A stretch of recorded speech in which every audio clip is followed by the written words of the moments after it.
and welcome to another episode of Roll the Level Real Talk. I am Sarah, and we are here with Matt. Hey everybody, how's it going? Yeah, you have been oot and a boot. I have been out and about. We haven't done this for a couple weeks. No, we haven't, and that is mostly my fault, actually. It's not a fault. Well, it's true. It's true. I've actually just gotten back earlier this week from San Francisco, which is always a good time. Yeah. I was covering the... Your first time. First time to San Francisco, yeah. I was actually covering the announcement for the new expansion for Elder Scrolls Online. Nice. Somerset, which I'm pretty stoked for. So I spent the day hanging out with the developers and So jelly. interviewing, playing some of the content, which I can't show you yet. But I can't wait till I can. I'm super excited. So yeah, I've been touring about, which is why we haven't had this. This You've for the last been week, doing cool things. It's been good. It's okay. It's been good. So yeah, so it's been fun. How was the experience? Like, how was going to talk to developers and stuff like that? Okay, so I've been trying to communicate the level of awesome to people who aren't gamers, right? Right. And so the best I can do is for those sports fans out there, there's like if you're a Jays fan, this is like meeting Pilar or Batista or Donaldson. We don't need Batista right? anymore. I'm thankful we don't have Batista, but anyway, that's another discussion. But it's like that same level of, oh my word, I Yep. see you play this game. Yeah, you sent me lots of exclamation I marks. did. I was so excited. But that's what it was like. It was like just this initial level of freaking out because, oh my word, I get to meet these people that design these games that I love. Mm-hmm. But what's awesome is once you start talking to these guys and these girls and start engaging with them and asking questions, when they're talking about these projects they do, it's like a seventh grader talking about their science geek project. fest. They're just so excited to share this, right? Awesome. And they've been working on this for months and they haven't been able to talk about it, and all of a sudden it's like, Yeah. you need to see all of the cool things. I was playing through the demo that they had for us. It was really cool. They brought us to this loft kind of area and had all these systems set up for us. And Right. I think there were probably 10 or 12 journalists there. And so we're sitting down, we're playing this game, and it was crazy because I'm sitting there playing through this delve, which is like a mini dungeon. Right. And I've got the guy that designed the delve at my elbow, going oh, did you see this? And man, when we did this, and I'm just going, this is so crazy. Yeah, man. So that was really, really cool. You need to have those commentaries in the You background. really do. We need more video game commentary, Yeah, I it's gonna be think. awesome. We get it in our DVDs and Blu-rays. Yeah, we I needed a know. video game. Hey, so. Firewatch has that mode. That's now. true, yeah. And some games do have it, but I think we needed it more because you get such a deeper appreciation for games when you Yeah. hear from the people who... And stuff you who didn't design. notice probably too. Well, that's it. Yeah, a lot of that. So that was really cool. Like I say, I geeked out quite a bit on my time away. So it was great. It was really cool. I got to go for MMORPG, and they're awesome and just sent me off on this trip to go on an adventure and check everything out. So it was really cool. Did So. you do anything else cool in San Francisco? Honestly, it is a whirlwind tour when you do these trips. So this is my second time either covering a reveal or covering a game.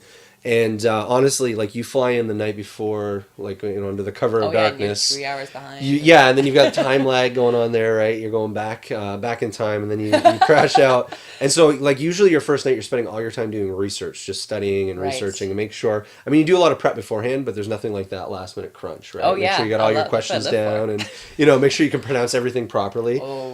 Worst thing ever is trying to get all of the fantasy names down. Awful. When you go to Can't talk do to it. developers. Can't do it. Because the last thing you want to do is screw up the name of their baby. And you'd be like, Right? Think about it. I mean, it's terrible. So yeah. Tomorrow what? So exactly. So a lot of the night before is usually prep time, and then the day of the event is just a whirlwind tour because you have to do pre-writing stuff. You go, you do all your coverage, you do your interviews, you do those type of things.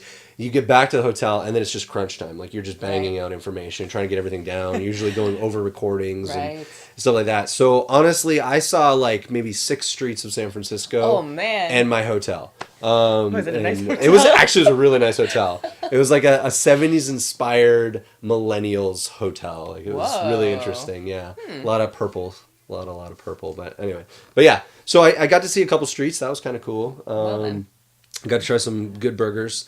But honestly, most of my time was at the event. So That's okay. Yeah, it was good. You go again? Yeah, 10 out of 10 would do again, absolutely. Specifically with the Bethesda team, because they were just incredible. Really? Oh my word. I'm so happy to They hear were that. so relaxed, so awesome, and just wanted to, geek out with you. So that was fun. I always worry about that. Yeah. They're just doing it for a job. But when you hear people getting excited about the stuff they do, it's just it's kind of invigorating. And It really encouraging. is. And I think I don't know, for me too, and I agree with you, I think it's exciting to see that because you see the human side of it. Exactly. Especially with the intrawebs and what they are, we do tend to... I feel like EA is just a line. What the heck is that called? Oh, just an assembly line? Yeah, Of, yeah, line. yeah, There you absolutely, go. They're just yeah. pumping out games and they make all the money, so they don't care. But that's the what it feeling feels you get. like. But then, yeah. hearing this is just like, Yeah, you sit down with an actual developer who's pouring all this energy into a game, and it really gives you a better perspective, I think, on the things they do. And even other companies that build games, you might not necessarily like the route they're going or things like that. And sure, sometimes publishers do dumb things, but when you get right down to the developers and what they're doing, I mean, these are people that just love what they do. Yeah, they're not the people that probably make all the decisions you don't like. No, not usually. So anyway, but yeah, so it was really good. Awesome. But, yeah. So we'll throw a little question in here today. Okay, yeah, I like questions. Questions are good. What is your favorite expansion that you've ever Like had the pleasure of playing? For like any MMO ever? We'll say any MMO ever. Oh, wow. Okay, cool. Why don't I just pick my favorite movie? All right, let me think here. So, I mean, you know this, and some of our listeners and viewers know this. I've played World of Warcraft forever and a day. What? I know, right? Surprise. So I'm probably going to land there. We were talking about this a little beforehand, just about different, games and MMOs. I've played a lot of MMOs over the years. I mean, everything from, when Rift came out, spent some good time there. Lord of the Rings Online, spent some time in that. Spent some time in Defiance. Spent time in DCUO, Star Trek Online. Wow. I think my first was Final Fantasy 11. Final Fantasy 11. And that was awful. Yeah, it was a terrible game. Awful. Oh my goodness. It is so discouraging. Like, you get to level 5 and then they add in de-leveling. Yeah. That is awful. Why would you ever think that's fun? Oh, it's true. It's true. So anyway, but yeah, back to your question. World of Warcraft, best expansion for me was probably Wrath of the Lich King. Pre-Wrath Babies. Like, I liked it when it first came out before we had all the Wrath Babies. But I understand. All the tanks that were complaining all the time, who never had to Druid tank in Burning Crusade, but that's a whole other discussion. But yeah, for me, definitely Wrath of the Lich King. It had just some awesome soundtracks. That is true. Some beautiful, beautiful, diverse scenery, and dungeons in that game were just phenomenal. Probably one of the best ones for me. Arguably the best expansion they ever released. But disagree. I know. So back at you. What's your favorite game? It's gonna be Burning Crusade. So I'm gonna Little World go of Warcraft backwards. as well. Okay, that's fair. But my reasons are not that okay. Well, it's Blood Elves. Yeah, that's fair. See, this, Blood Elves. this is all that matters. I was tired of being a Night Elf and Alliance. I was like, I don't blame you. goodbye, everybody. I'm going Horde and Blood Elf for life. Which you should. Everybody should. I have done the Silver Moon starting areas. Like, I know the best route, the most optimal route to get to level 20. Yes. I have done so many times. My sister just thinks I'm absolutely crazy. But you like what you like. There's nothing wrong with that. Like, that was the first expansion where we got my whole family playing. So we would actually go into dungeons together. Really? And yeah, like my mom and dad would play with us. Whoa, hold up the phone. I knew your sister played. Yeah. But I did not know that your mom and dad played. My mom and dad played with us. They got to max level, I think. What? Yeah. So what did they play? What did they roll? I'm very curious about this. My mom was... She was also a blood elf. Yeah. I think she was a priest. No way. Was she a healer? Yes. Like, really? Don't quote me. No, that's right. I'm going to ask her about it now. And my dad definitely was a warrior. Nice. What race did you go? Was he orc? I think he was Tauren. Tauren warrior. Nice. That makes sense. So yeah, that was my whole family got into it, and then we all played together. What did you main in BC? What was your? Oh my gosh, I think I was a warlock. Were you a lock? Wow. You're a lock. I was. Well, my respect for you just went up high. I mean, it was already really high, but it's like super high now. Yeah. You don't just play a lock. Hey, no, I did. That was my first ever choice. But yeah, that was more of a family fun time, and then Catherine be higher level, so you just run us through all this stuff. Absolutely, yeah. Power level everybody, for sure. And she always rolled pallies, right? She was like a holy pal. Oh, she was the best. So her first was a hunter.